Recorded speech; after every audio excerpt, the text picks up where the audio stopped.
Eu li várias coisas do Monteiro Lobato. E essa eu li com prazer porque era proibido. E quanto mais proibido, melhor.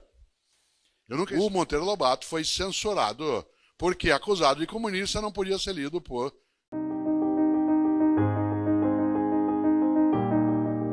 Eu, alfabetizado em 1960, o primeiro livro que eu li por inteiro, né, e que eu tenho uma memória estupenda dele na época, foi Monteiro Lobato. Monteiro Lobato, Reinações de Narizinho.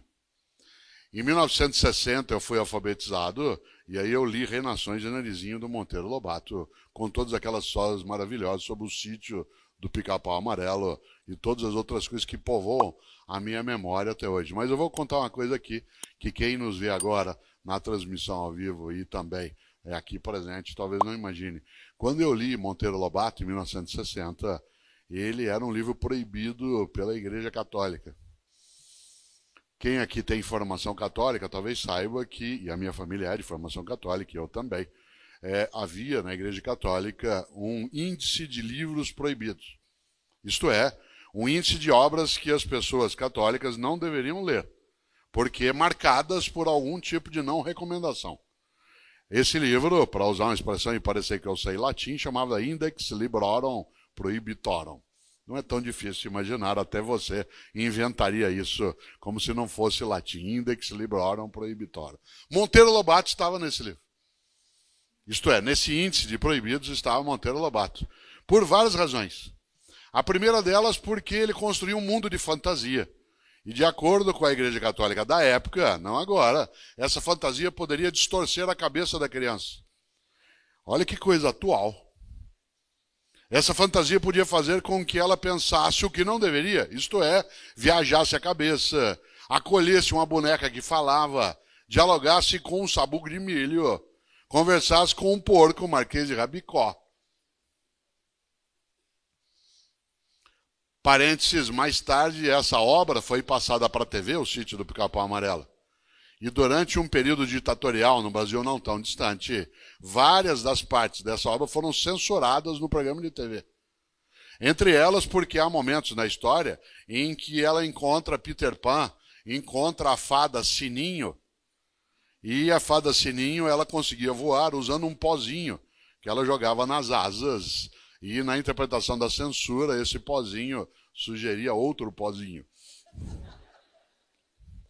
E a outra coisa dentro da obra de Monteiro Lobato é que havia ali uma relação que hoje às vezes é debatida, que era ter ali Dona Benta, que tomava conta de todos, que era uma senhora, e a outra, que era assim, a Anastácia, que era uma pessoa negra numa atividade secundarizada.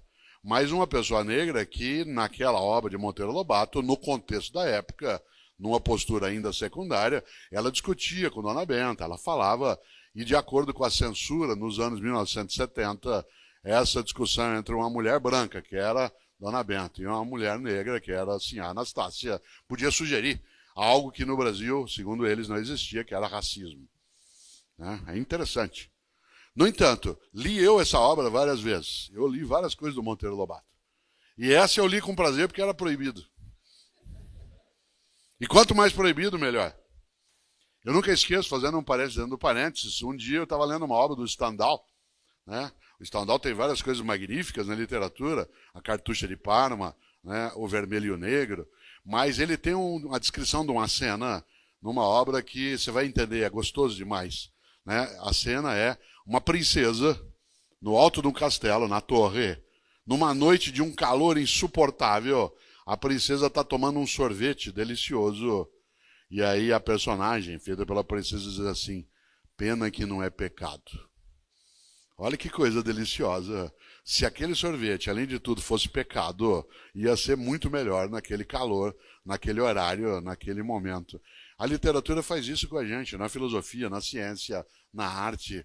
Ela mexe, né, com a nossa emoção, ela nos surpreende. E Monteiro Lobato, ele criou uma expressão, não só ele criou uma editora, que foi a Editora Nacional, né, que percorreu parte da trajetória no Brasil, como ele fez a campanha pela fundação da Petrobras.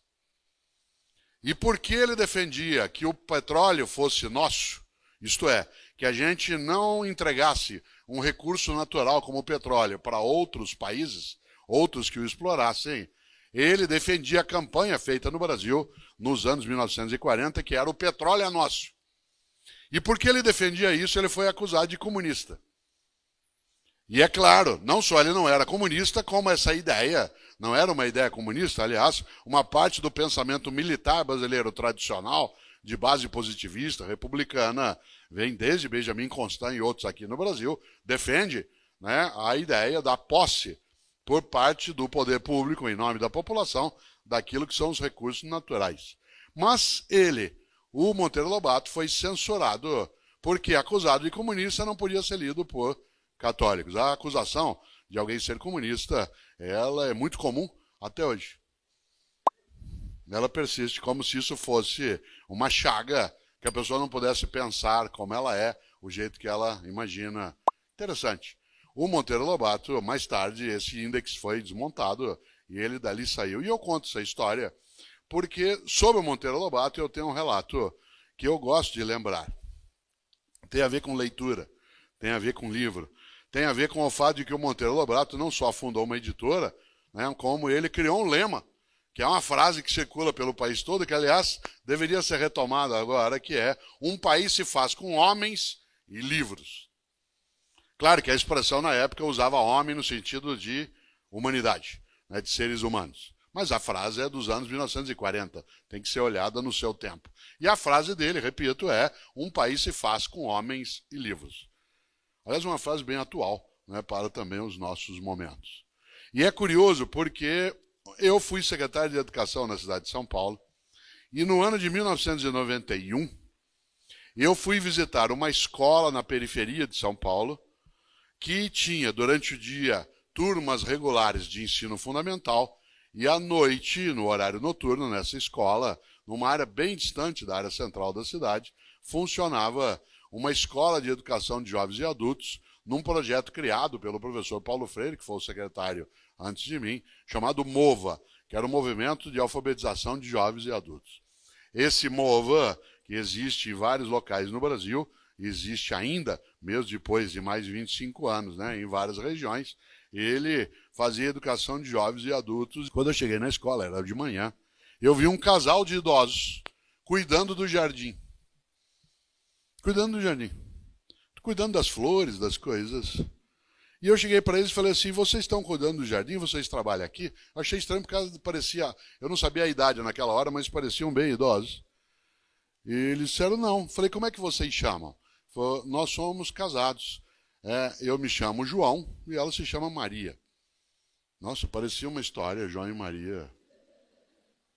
Falei: quantos anos o senhor tem, seu João? Ele falou: eu tenho 90 anos. E a senhora, dona Maria? Eu tenho 88. Falei: o que vocês estão fazendo se vocês não trabalham na escola? Só nós estamos cuidando do jardim. Sabe por quê? Porque essa escola faz com a gente uma coisa maravilhosa. Ela está nos ensinando a ler e escrever. A gente frequenta à noite aqui as aulas. E como a gente está sendo ensinado, a gente queria retribuir. E o nosso jeito de retribuir, o que a escola faz por nós, é cuidar do jardim. Você já imaginou? Falei: que ótimo! E aqui tem uma brincadeira muito forte, porque, não sei se você sabe, quando a gente reúne vários textos, várias ideias, vários contos num único livro, o nome que se dá é antologia. Antologia. E o nome antologia não é casual, porque no grego antigo, antologia significa ramalhete de flores. Da onde vem, por exemplo, uma flor que muitos conhecem, que é antúrio. A noção de antologia é quando você reúne várias flores num lugar. E os dois estavam ali cuidando do jardim da escola, cuidando das flores. E eles cuidavam das flores, sabe por quê? Porque eles queriam retribuir o que se fazia para eles. Claro que ali havia um desvio de interpretação política. Eles não tinham que retribuir. Eles tinham que receber da parte dos governos, inclusive do meu, como eu estava, desculpas por não terem sido alfabetizados, embora, como cidadãos, pagassem os tributos e não recebessem o serviço de educação escolar de volta. Mas eles queriam. Muito simpática a ideia. Faziam isso com gosto. Eu falei: que ótimo. Falei: seu João, por que o senhor está se alfabetizando agora, aos 90 anos de idade? Obviamente que ele já faleceu, estou falando de alguma coisa que aconteceu em 1991, ela também. Ele disse, sabe o que é, moço? Sabe, eu queria aprender a ler e escrever porque eu queria ser engenheiro. Na hora eu fiz todas as contas. Engenheiro. Ele estava fazendo uma coisa que na época a gente chamava de suplência 1. Depois ele teria que fazer suplência 2, suplência 3. Depois ele teria que fazer, né, vestibular, entrar na universidade. Claro que ele não seria engenheiro. A probabilidade ia ser muito reduzida. Mas não tem importância. Ele sonhava. Ele sonhava. Aos 90 anos ele sonhava em ser engenheiro. A condição social dificultaria, o analfabetismo dificultaria, mas não tinha importância. Para ele, ele ia toda noite à escola, porque aos 90 anos ele ia ser engenheiro. Ele tinha um sonho que ia adiante e ele ia atrás. E porque ele sonhava em ser engenheiro, ele achava, com toda alegria, que aquilo seria possível, de manhã ele cuidava das flores na escola gratuitamente, para poder enfeitar o lugar onde ele poderia um dia ser engenheiro. E eu falei para ela, e a senhora, dona Maria? Claro que eu demorei para deglutir o que ele disse. Falei, e a senhora está se alfabetizando agora, com 88 anos, por quê? Ela falou, sabe o que é, moço? E eu trabalhei, quando eu era menina, logo depois dos 12 anos de idade, eu trabalhei muitos anos na casa de um homem que escrevia livro. E eu cozinhava para ele, desde menina. E ao cozinhar para ele, ele adorava a minha comida. E eu nunca pude ler nenhum livro dele. E eu queria aprender a ler para poder ler um livro dele. Eu falei, como é que é o nome desse homem? Ela falou, Monteiro Lobato. Eu quase caí para trás. E naquele momento me deu uma coisa equivocada, que foi uma raiva imensa do Monteiro Lobato. Por que equivocada? Porque Monteiro Lobato estava no seu tempo, estava no seu momento. Mas um homem que escreve que um país se faz com homens e livros, que funda uma editora, que cria um mundo de fantasia, eu queria cobrar dele, em 1991, uma coisa que em 1940 não aconteceria.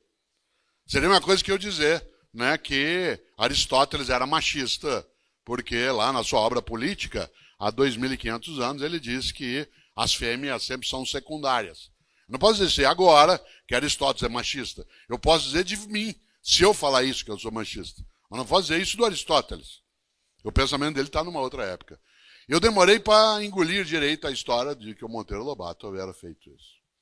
E ela aprendeu a ler, porque ela viveu mais um tempo, e eu sei isso, porque na época a gente foi buscar uma parte dessa história. Ela aprendeu a ler e leu também Monteiro Lobato. Ele queria ir ao jardim de manhã para retribuir o fato de estar sendo alfabetizado.